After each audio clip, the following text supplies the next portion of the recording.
any type of imprisonment it leads to an internal revolt that is so fucking crazy. We now bring you Enter the Freud. This is for entertainment purposes only. It is no way medical advice. But like, I want to ask you about the guy, right? So the dude, as you start to observe problems in your relationship, what can the guy do to make sure he's the mature one? Rather than like overly focus and be like, hey, do I have a good one here? It's like, hey, do I have a good one here? Right? Like, So the whole men be in touch with their emotions thing. Let's try to like clarify that. The way the guy does it, I think the way a lot of dumb people misunderstand this men need to be in touch with their emotions is like men need to cry more, or men need to say, oh, I'm hurt, I need this. And that's not true. That's not the accurate thing. The truth is all humans have emotions, and our emotions unconsciously drive us to behave in ways that, like it or not, we're going to do shit because of the emotions. Ideally, you're aware of what those emotions are. Yes. You're aware of how they influence you, and then you can maturely have conversations or make plans to get your needs met so that the emotions aren't driving you to do shit that you don't really want to do. Yeah, okay. I mean, this literally goes back to Freud's discovery. I mean, this so fucking predates all this feminist, the whole masculinity studies. I can't even believe there's a field of masculinity studies in response to feminist theory and trans identity. It shouldn't be shocking, but it is, right? Like, way before, Freud's original idea was like, yeah, just free associate, say crazy stuff, and let's see if there's any repressed emotions and or thoughts in there that come out. And it's like, then he saw that, oh my God, the patient's symptoms went away when they did this, right? Like, that was the original discovery of expressing your emotions. So I don't know, it was a dude who figured that out. I don't know why everyone's getting all weird later on. 100 years later, everyone's like, oh, men are just so bad at this, and they do need to cry, and men need to really, like, and they need to say, I love you, and they need to say, and it's like, dude, when you speak dude and you speak broism, like, your actions are what say, I love you. The fact that I show up every fucking day with a smile on my face, and I'm excited, and I participate, like, that says I love you, right? Yep. I don't know which is, I don't know how this confusion happened. This is why I'm charged up, is because just because someone says I love you, that could be a lie. Yeah. Right? That could be severely misleading and pathological. I love you. Oh, hey babe, I love you. Right? And it's just like empty words. Why is it that for some reason in my world, in the way that I see it put together, I see the way people behave as being much more informative. Well, that's for sure true. Okay, but I feel like there's still some kernel of truth to women's complaints that the guy is emotionally stunted. And it's not that they need to cry more. And everything you said is for sure true and important. But there's something else. And I think it's something along the lines of men who get overly emotionally frozen up or repressed. I think they're not playful or interactive. They're not kind of like being warm and playful and having fun or flirting or romantic with the woman. Oh, shit. True. Yes. Because if you just go super stoic, you can become just like a boring fucking like robot, you know? Absolutely. And I think there's a lot of dudes that make that mistake. Right. I don't know if they would, see, once again, this isn't their mistake, right? They were, either they have some genetic tendency towards this, and then their environment supports it. This is what I mean. Is like human beings have a certain amount of intelligence, and they have a certain like as soon as the concept of emotional intelligence came on the scene, and everyone's like, oh yeah, look at what kind of emotional intelligence there is, and it's like, yeah, it's a clear distribution, right? It's like like men are really good at chess, women are not. Okay, that's just weird. It's just a weird thing. Okay, and it's like, okay, so I think that I think I have a little system here. Let's see. Okay, so imagine a little boy and a little girl, brother and sister. They grow up in kind of a household that's not that healthy, and so both of them grow up feeling like it's not that safe. Their parents don't really love them. They can't really trust people, and the way the little boy handles it is he goes super fucking stoic, all right? Okay. And the way the girl handles it is she gets kind of histrionic and hysterical and attention-seeking and getting attention from dudes and whatever, and makes herself hot to get whatever power that way. great. Okay, forget about the girl. We don't need to psychoanalyze her. The dude, in a lot of ways, his coping strategy works better because he's going to be able to like focus and work and get the job done and kind of stay in control and like do the right thing. But potentially he's going to be frozen up and not be able to be playful or warm or affectionate or flirtatious or romantic because he doesn't feel safe doing that with people. So he's just in this robotic stoic thing. Yeah. Right? And so it's not really his fault because whatever, he just learned to do that to cope. Yes. And it's a pretty good coping strategy. However, ultimately for his own fulfillment in life and for the his wife's happiness or whatever, he should try to relax his frozen defense a little bit so that he can get into more playful, intimate, vulnerable interactions with anyone. Right. How do you know you're that guy? How do you know that you've become this like drifted further towards the type of guy that would benefit from this, right? Because I don't like the whole idea of putting labels on it and being like, oh, positive masculinity and other kinds of like stupid masculinities, right? Like, let's just say, how would a man know that he's one of these guys? Like, I think he's lonely, disconnected, spends way too much time playing video games, is dependent on alcohol to relax every night. It's like those, or is depressed. Yeah. But so, or is like a super anxious workaholic. Okay, those are pretty good examples, right? And I can see that, like, as much as I'm a ridiculous person, I joke all the time, I may be perceived as pretty warm to be around, right? I have some kind of a likability factor. And I'm also terribly lonely sometimes. I'm also like, I wonder if all of us would somehow benefit from some graduated attention towards this. And when I say towards it, I mean towards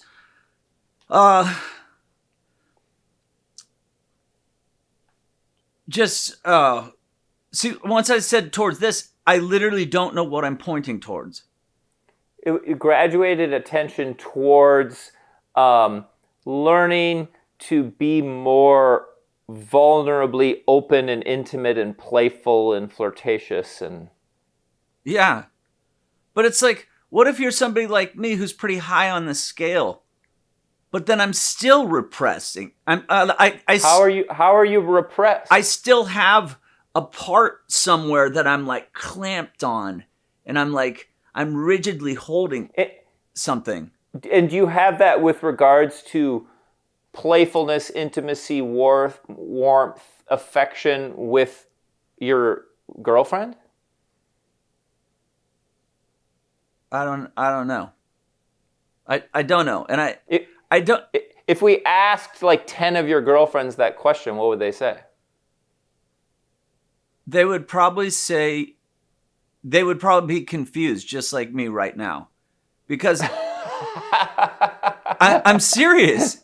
Because of I really do exist in a paradox.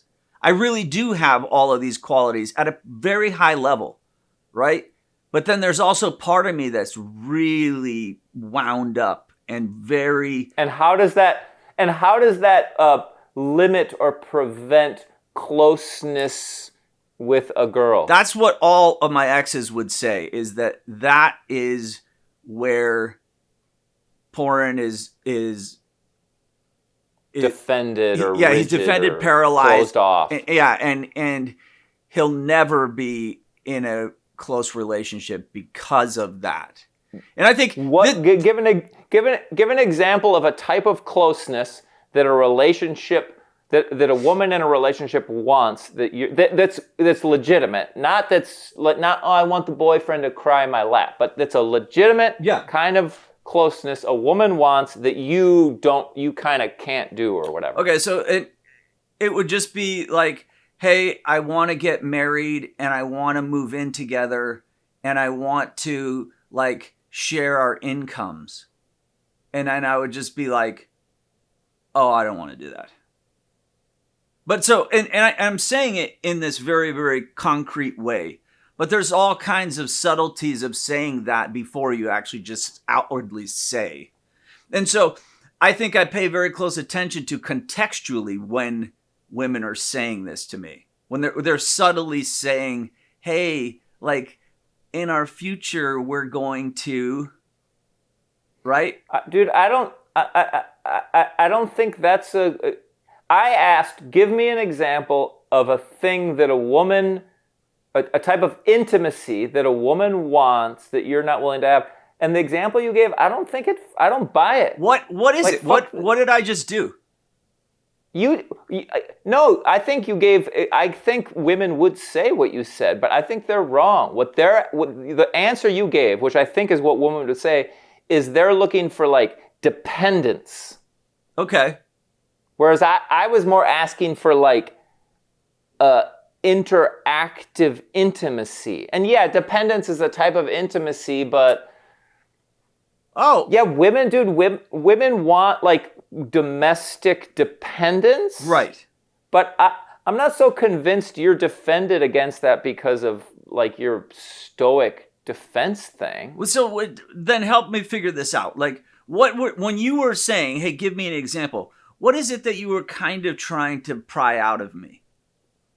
Well, I don't know, but here would be an example is like, yeah, I can be playful, but when it comes time to,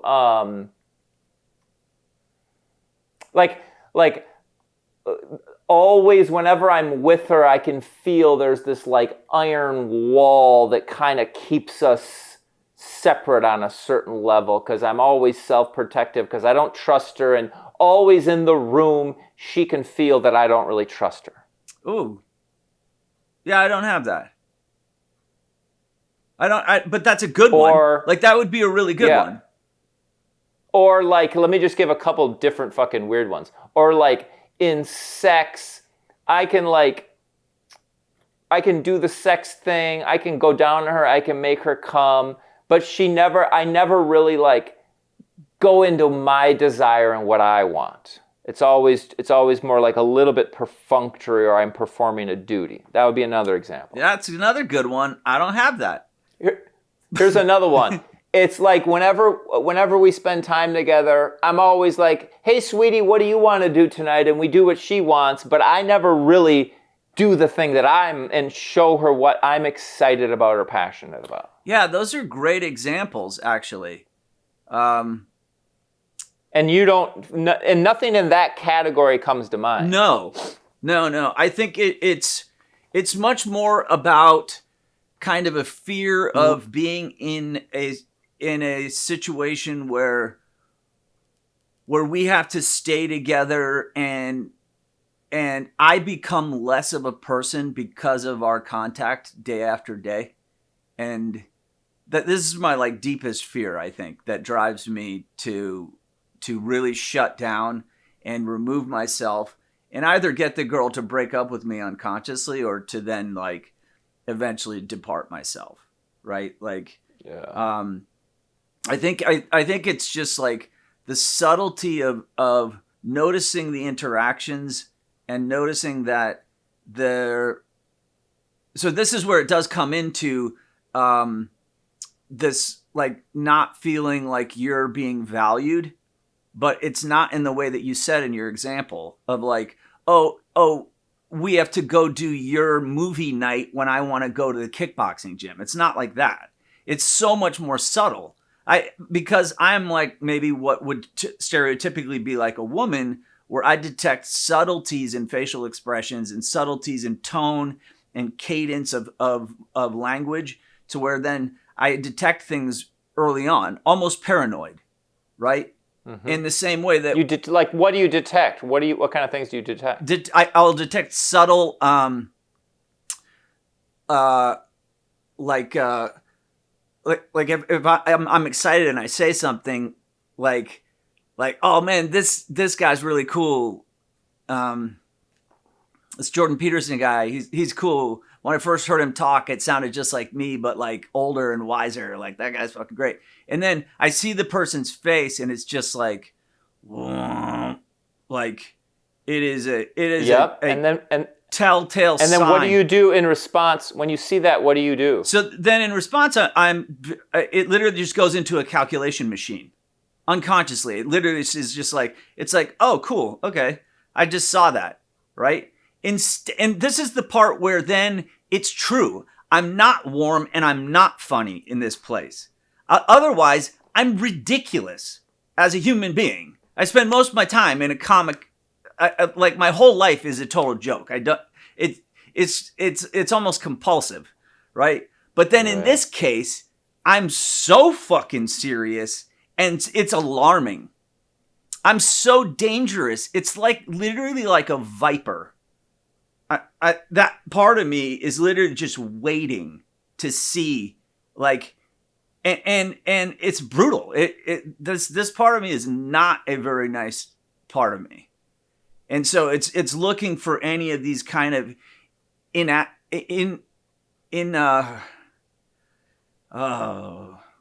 was going to say inadequacies, inefficiencies, and no, it's discrepancies. Yeah. Like almost like an inconsistency in a performance. Because like I said, I care. Yeah. I care what the behaviors are. I don't care what you say, right? Yeah. I don't care what's coming out of your mouth. I care about the context. What do you think of what I'm saying, dude? I think that here's my thought, is that what you want to do with a lady is, I think it's the same as me, is you want to like be playful friends and flirt and have fun and have sex and sort of be intimate, playful, erotic buddies and have fun. Sure. And then they want to, and you're really good at that, and they want that, and that's great. But then they also want kind of a certain partnership. And when they want that partnership, certain complexities and problems arise, and you're like, fuck that, I'm not going there with you. And I can totally relate to that. And I think a lot of guys feel that way. Older guys particularly. But look at exactly how when I told you about my experience, it was almost like a defense, right? I told it in a way where I was using this kind of like internal structure of watching people's behavior in a way to protect myself from something, like a deep mistrust of women, right? Somehow there's a deep mistrust. But if I think about it right now, like, what's the mistrust? I don't mistrust women that they're going to like cheat on me or leave me or abandon me. That's not true. Now that I'm saying those words, I'm like, oh fuck, you guys are like absolutely incapable of truly being there for me forever. So I'm going to fucking watch very carefully. It's so crazy that this is happening to me right now while we're talking. I realize exactly what the fuck happened and why I'm like this. You know, like, it's just, when I was tiny, they used to separate me from my mom, thinking that this was going to be good for me. And so from when I was like 6 months old, they would peel me off her body and then just take me away for months, or I think it was weeks at first. And then The 3HO did that? yeah. And so I think, that must have been terribly traumatic. And so I remain in this way with this unique capacity. And you would think like, oh, what's so unique about it? And it's like, there's nothing unique about it. You're just like a chick. Like, that's what women do. Women pay very close attention to what their men are saying and the facial expressions and the way their eyes light up when they say the word, hey, I want to take a trip to Paris. And then the dude's eyes are dull and they're just like, oh, they calculate that. Oh, pfft. And then they start manipulating towards like, how do I make it go the way I want? It's like, women are like that. And it's like, well, why am I so sensitive and aware of this? And at the same time, I'm completely dude. I'm literally like both. And finally, Yeah, I understand well, my androgynous voice. I'm joking. So let's I want to give two different examples because I think it's complicated, because I think part of what your response is legitimate. Maybe you're saying part of it is like pathological or comes from trauma, and maybe part of it is, but I think part of it's legitimate, and I think those two things can get confused. Well, sorry, before you go, I think it's all legitimate. I think pathology is legitimate. Okay. So imagine two different girlfriends. First, the healthy girlfriend. And let's do something else besides Jordan Peterson. Let's say she's like a vegetarian and you're a meat eater. Perfect, yes. And then it's like, hey, what do you want to do tonight? And you're like, let's go to a steakhouse. But this is the mature girlfriend. Inside her, she thinks, ooh, I don't want to go to a steakhouse. I think eating cows is a bad thing to do, but Porn is a separate person. He's allowed to run his life the way he's allowed to run his life. I'm allowed to run my life the way that I'm run. So sometimes when Porn wants to go to a steakhouse, I'm going to bite my lip. Yep. I'm not even going to let Porn know that I judge him, because that would be stupid. Yes. And so I'm like, all right, sweetie, let's go to a steakhouse. And next week on Friday, I'm going to say, hey, let's go get Italian food so that I can have my We're going to vegetarian. the vegan restaurant. Exactly. But my judgment or anger at Porn for eating cows, I'm going to suppress that and hide that. I'm going to do the stoic thing and suppress that and hide that. Totally. Okay, that's the mature chick. So when you say I want to go to a steakhouse, you don't see anything in her eyes because she knows how to hide that. Yeah. And I want to add in, friends always do that with each other. Oh, yeah, yeah. It's only romantic partners who do the other thing. Is kind of some interesting side point. Okay, now different girlfriend. Now you have a girlfriend that's not so mature. And you're like, hey, honey, I want to go to a steakhouse tonight. And you can see this thing in her eye. Yeah. Where disgust. She judges you. Dude, you can see straight disgust, anger, like resentment, all of it. Yeah. Right? And the reason romantic partners do that and friends don't do that is because romantic partners want to do this ideal soulmate thing. Yeah. And when their ideal soulmate wants to go kill a cow, they're disgusted by that. Yes. And I think that's an immature thing. And I think that if you're with an immature chick who does that thing to you, you understandably go, oh, fuck, I don't want to get too close to this fucking lady. But I think there's a way to work around that.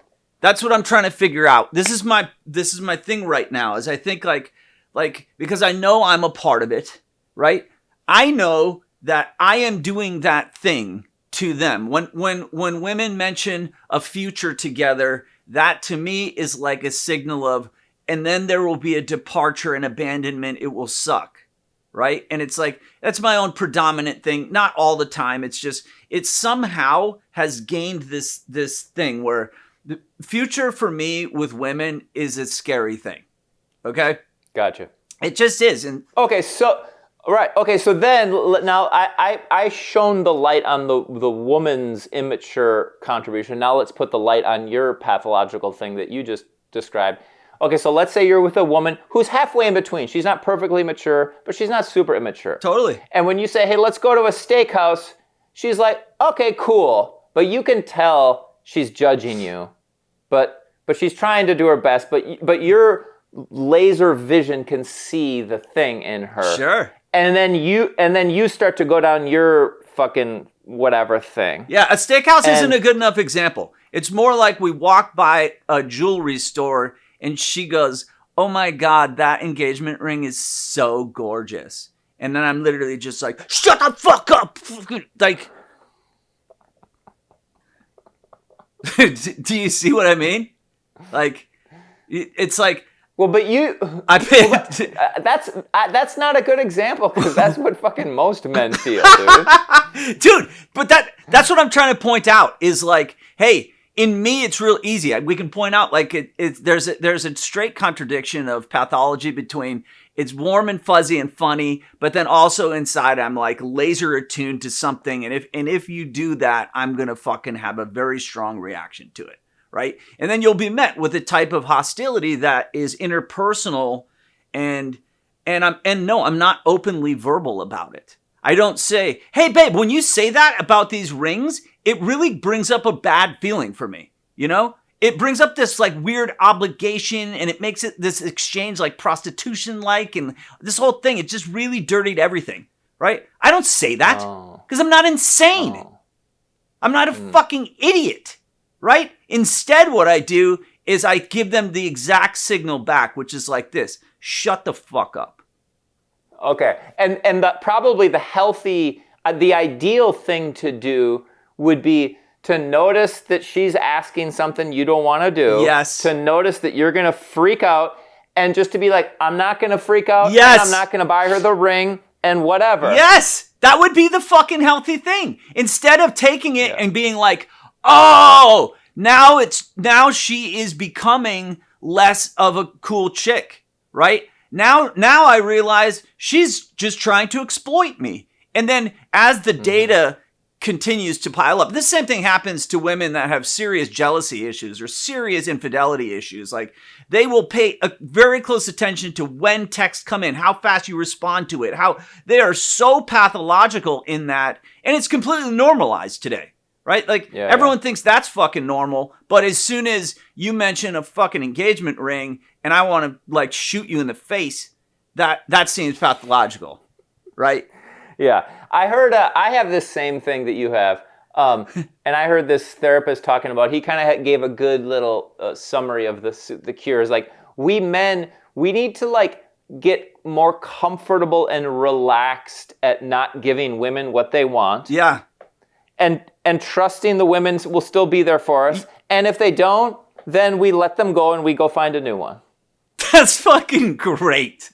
I mean, it's actually ultimately mature instead of this kind of like, it's all leading to a catastrophe, which is absolutely a cognitive distortion that I possess once I'm triggered, right? And I'm not unique. As you point out, you also are capable of being triggered and then entering into a whole host of cognitive distortions. Right? Like mine is that, as I point out, it's like, oh, some catastrophe. She's trying to own me. She wants to rule me. And it's like, well, I hate being owned and ruled, right? I hated living in a fucking prison in India where there was no escape and there was no fucking hope for future. It's like the only hope was that one day maybe I'll get back on a plane and fly back to America. That was my only hope for fucking living, right? Like, I hated that. I don't like that. I don't want that. And so any type of imprisonment is... It leads to an internal revolt that is so fucking crazy. And, you know, I understand what happens to women when they realize that they're in a relationship where they think the dude is emotionally blind and exploitative and a fucking cheater and a liar and a narcissist. Like, dude, that sounds horrifying. Yeah. Horrifying. Throughout history, that's what men have been, and just like disgusting. Literally, that is the worst thing you can think of, right? And so when men start to appear that way to women, I get how fucking horrifying that is,